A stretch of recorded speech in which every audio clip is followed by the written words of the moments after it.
the renegades had flown another tricolor, and young Meiteis lined up to join Bose's army. The GIFs had lost, and badly, but the future was on their side. Bobby's army had won, but it had fought on the side of the past. Their orders arrived sooner than expected. Abandoning 2 years precedent, General Slim decided to fight through the monsoon. He would press his advantage and beat the enemy back south into Burma. What's happened is that along with the defeat in Kohima, the siege of Imphal has just broken as well. And the Japanese are still surrounding Imphal in the hills around the valley, but some of their units are still formed up and giving resistance. So General Slim would press his advantage and beat the enemy back south into Burma. The Japanese 33rd Division, astride the southern road, was the last of the three invading forces still retreating in good order.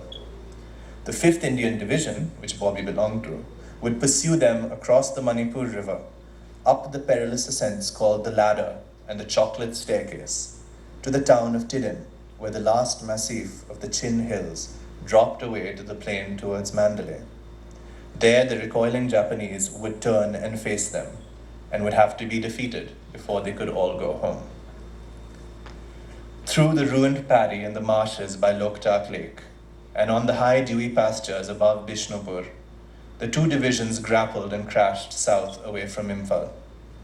In September, they crossed into Burma and into areas that had no map names, only figures. The 161st Brigade moved into the lead now, and 2nd Field Company with it.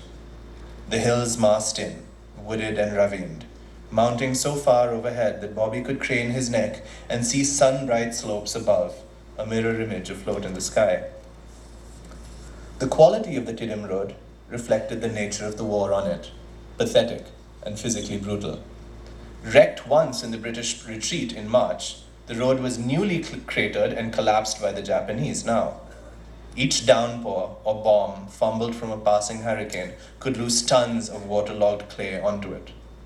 As a later account had it, moving streams of shale and mud, trees and boulders flowed across the road like lava from some volcano. Vehicles that were bogged down had to be winched out or towed free by elephants. Early on, a convoy of Bailey Bridge trucks sank into the mud and sat immovable for 4 days until a spell of sunshine hardened the surface. All along, the road was rutted so deep that the lorries churning down it keeled from one violent angle to another. The men inside flew around as if the tent pegs of gravity had come out, and they reached the front bone-weary and nauseous. The sappers, Bobby is a sapper, the sappers pressed on, splitting through hardwood and hillside, using explosive earth movers and teams of picks and shovel. At the close of one day, the Subedar of 2nd Field announced that they had moved at least half of Assam. There were smaller lateral tracks that could collapse into spear pits, concealed in the ground and caked with septic human dung. Also underfoot were the ghastly debris of the retreating division, bodies disinterred by the sapper work. The Japanese survivors still fought with the supreme tenacity for which they were legend. Their officers, out of ammo, drew their sabers and fell under the Rajputs' rifles. Take this book. You?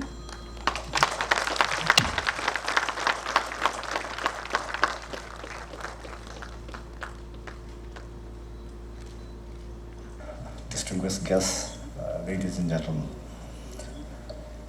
it is indeed a pleasure for me to release the book of Raghu Karnad, The Furthest Field, in Imphal, on behalf of the Honorable Chief Minister of Manipur, who unfortunately had to withdraw from all public appearances for the 3-day mourning period of our late Governor, Dr. Saeed Ahmed. I first heard about Raghu Karnad from my cousin Somi, and it's about this book.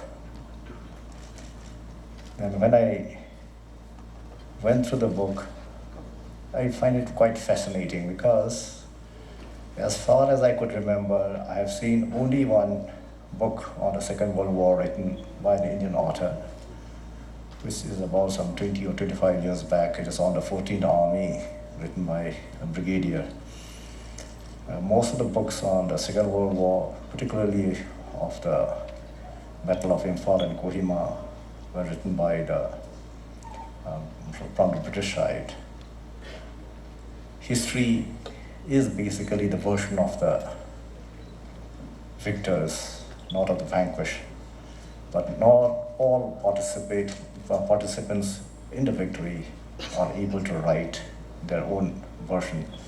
Raghu Karnath's book, even though it's a very personal story, covers the entire gamut of the rise of the Indian Army.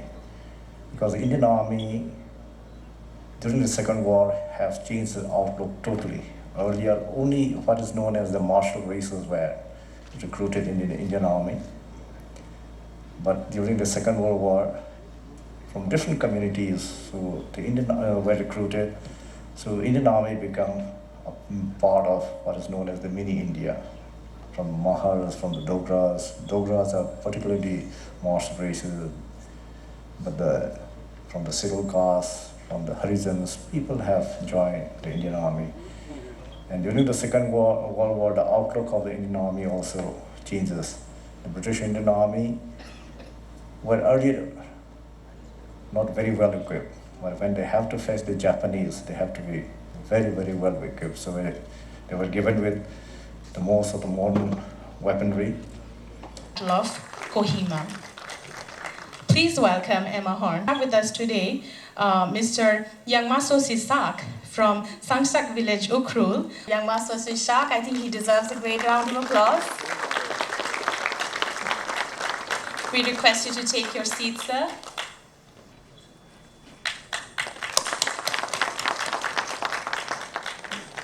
Microphone. Thank you all for joining us, and thank you, Emma. Thank you, Yambung. Thank you, Raghu. And really honored to have you, Mr. Sisak, with us today. And thank you, Grace, for being pressed into service to help us tell, to help Mr. Sisak tell the story, because it's going to be a really special thing. Yambung was saying so many wonderful things about your book, all of it deserved. I wish I could add more. Only my eloquence is going to be its limitation.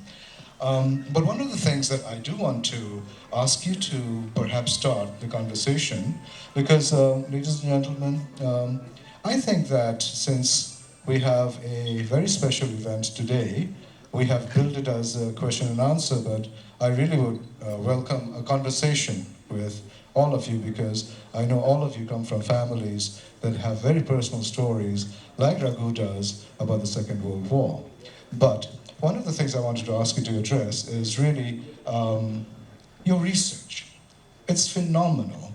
I'm sure there's a lot of things that you have not put in, but the amount of research, amount of time you must have spent, and the breadth and width of what you have done is that's a bedrock of this very thrilling story that you're told, is something that I would like you to share with me and with the rest of us. Thank you. Well, about the research, I suppose I should say two things that apply to the general history or the national history. One is that there are advantages to writing about a forgotten chapter. If I attempted to write up the Second World War history of a different country, of a more of another major participant, say Britain or France or the USSR or China, I would have had to read through libraries after libraries before I was equipped to even make a comment. But as Dr. Nimai said, there is actually very little about India's role to start off with. So since I'm not a historian, it was to my advantage that the amount that the bibliography, the complete bibliography available about India's Second World War is not that extensive. So I spent about a year doing this research, and I think that I can say with some confidence that apart from the 8-volume Indian Army official history of the Second World War, I've read almost every other part of the canon of academic research on India's World War II. So there are advantages to finding a subject that is unexposed and being among the first people to visit it. The second thing is that the fact that something is forgotten doesn't necessarily mean it is erased.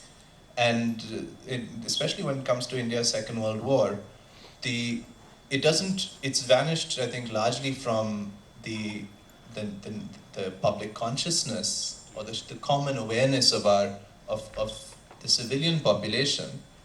But the records are there abundantly. They still remain, they haven't disappeared. Unfortunately, they're better maintained in the UK than they are in India. But even here in India, for instance, the Ministry of Defense has a library that it calls the History Department, like industrial modernity through a war when you were living essentially This is perhaps the first reading of your book and actual battle sites mentioned in your book. So welcome in dire circumstances. So the next question is, if you will please pass your microphone on to Mr. Shishak. Mr. Shishak, Unarabra, how did you meet him? Masi Shangshak second word the yam the powder le pangni aduga mapamni and mana my interest in the Shangshak the lagal the epan Muna Kamla Krabani. He said he met him at Shangshak, one of the battle sites that was mentioned in Rajeshwar Yumnam's presentation as well, where I believe it was the 50th Japanese Parachute Brigade that fought there. Akoige ngarang what's uncle Iwari Saba Madamda uncle na karamaina landa kari tabak to bigi kartapiyo.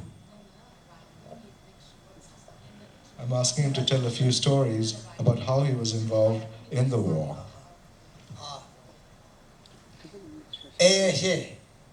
Angang winning in a Equa Shangshak, Aduga Old Manipur the school she Kavia, Japan bomb Tagina in the 80 Equaki Maratha, 4 Maratha Galipatu regiment, that peon Waki. He was a peon with the Maratha, and they said in Shangshak village they closed all the schools down because of the war. Webematam Aduda Aina Hochik Second World War Sikrinu Kangte Dankhaina naked. They Danka Christian Sina, Equa Mosha celebration, Equa young one labor Matamni. It was a very hard time. I had no idea what the World War II was about. During those days, half of his village are Christian and half are enemies. I don't know. Only they. I don't know. How she Aina hiding it and the coin hiding it that I am my Yam the Aina and the sister labor she go for coming. Yam the people lipash the first word to show Yam the Kotong Tiba Chakani. I don't know Miam Shiduna. Welcome to the Naidiva. Amma the shoe Mukai Laktaba Yam Loyore Yam Nungai Piaba. First walk in Ashina. I don't quite Mr. Mukai Marie Shulidaba at the Yam they quite Manipur Yam one Pita to lay. Anishwana Hochi Second World War Ashe Equa Awamake in a complainatico. Last year, we were talking about the anniversary. This year, last year was the anniversary at the end of the war in Europe, which people were very much, celebrating. And I have to say, my mother was marching around going, but this wasn't the end of the war. And I mean, and that year, 44, was when Kohima, and it was at its worst in this part of the world. And that has, been forgotten. And I think it's very important that it's not forgotten and should be brought to people's attention. I'm going to address my next question to Yambung Nimai. But in the meantime, Could you bring up the lights in the auditorium, please, a little bit? Because we're going to be opening up the conversation to those of you in the audience who have so kindly come this afternoon. Yambung, yes, and there is a microphone. Does someone have a microphone? Hello? Yes, okay. We have a microphone, so please wait until the microphone is with you until, so that you can share your question with all of us. Yambung, Mr. Shishak was relating this very interesting anecdote about M.K. Priyabrata and his conversation with him, talking about whose war it was. So could you add a little bit more about the Manipuri response? Whose war was it? It's very difficult to answer because we were not part of them, and so what should I say? We were living in the 19th century because we hardly know the outside world. Very few people have traveled outside. The number of educated people is less than 5%. So people just don't bother, I think, during those days. Even though the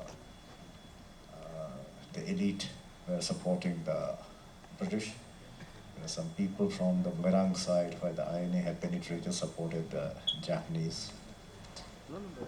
But I want to make a small clarification of what Mr. Shishak has mentioned. He was mentioning Kali Bahadur Regiment again and again, which fought in the Battle of Sangshak, and which Rajeshwar, in the Rajeshwar list is also there. It's a regiment from the Nepal, and Kali Bahadur was the man who led it. He was a younger father-in-law of the then Maharaja of Manipur, Bodhchandra, who is Kali Bahadur is the uncle of Ishwari Maharani. And they had got a very, very good name in Manipur because of their valor, of their bravery, and many of the battles in which they fought, they come out with great honor. So people, older generations still talk about the Kali Bahadur Regiment, which is basically from the Royal Nepal Army. But coming back to Somi's question, see, before the bombing, nobody bothered. See, only when bombing started in Chengalmon Mangtov, where a large number of people died, and when this bomb went Kangla, where the Fort Assam rifle was team, and then in the residency, which is now the Rajbhavan, then people suddenly woke up that something big is happening. Otherwise, people were just not bothered about this war. Because the newspaper came very late, there was no TV like it is nowadays, so news traveled very slowly. In fact, as Raghu has mentioned, the siege of Kohima was never brought out even in England. So people in England do not know what is happening. So when the siege is lifted, and when this was flashed, that the English just do not know what is this. Kohima is under us, and how can this be relieved? That there was a reaction even in those days. There was tremendous censorship was there. That is what I have learned from my uncle. Because nothing, every letters which comes out, even to the families and all, are censored. They put black ink over the censored portion. So from the army side also, they ensure that news doesn't leak out. But for Manipur, generally from what I have heard from my parents and from my elders is that generally people from Imphal area is more supportive of the British side, and whereas people from the Moirang side are more supportive of the Japanese. Then most of the Nagas are supportive towards the British, and quite a number of Kukis are supportive towards the INA. Because if you see the list of Tamarapatra awardees, you will hardly find any Naga names, but you will find a long list of Kuki names. What we were told is that Mr. T.S. Harp, who was then at one time the president of the Manipur State Darbar, who joined a war effort to go underground, he was killed somewhere in the this Kangchup site on information given by the Kukis informers to the Japanese. So he was killed. His body could never be recovered. So one thing what I have learned from the memoir written by the British officer is that many of the ICS officers serving in India volunteered to intelligence gathering work. Our last political agent, G.P. Stewart, in his book, The Rough and the Smooth, also mentioned about his capture.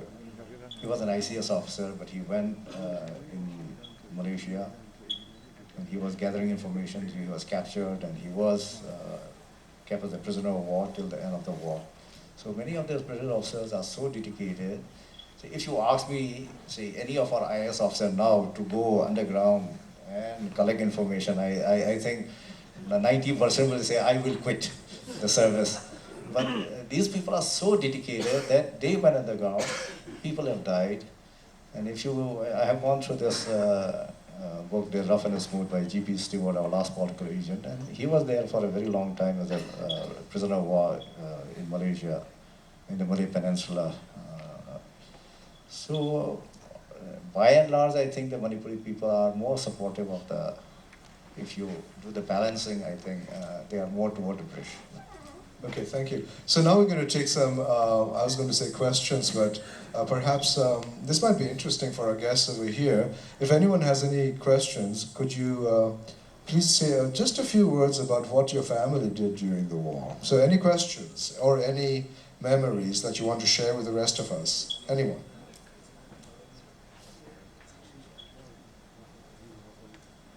Is there any hand? There's one gentleman over here.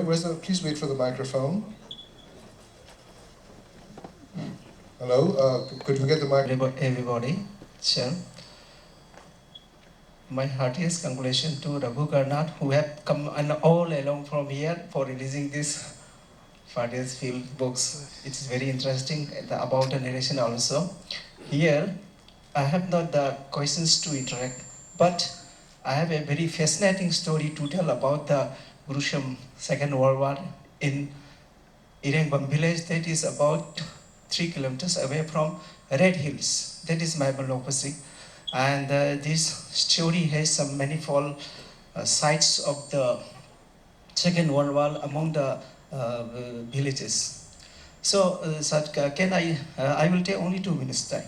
Can I start now, sir?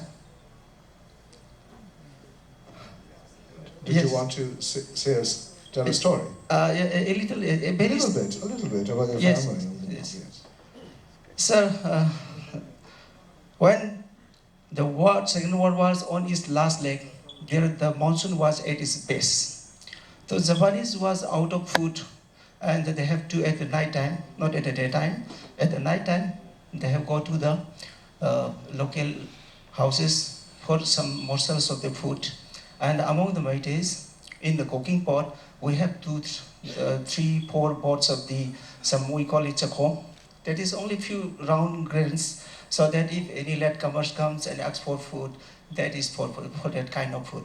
And by the time in the early morning, some Japanese soldiers, they were hungry and they shoot down a local cow of a local people. And that person, he was an expert of the local wrestling that is called Manipuri called Mugna. So without caring nothing, he charged to the Japanese army and he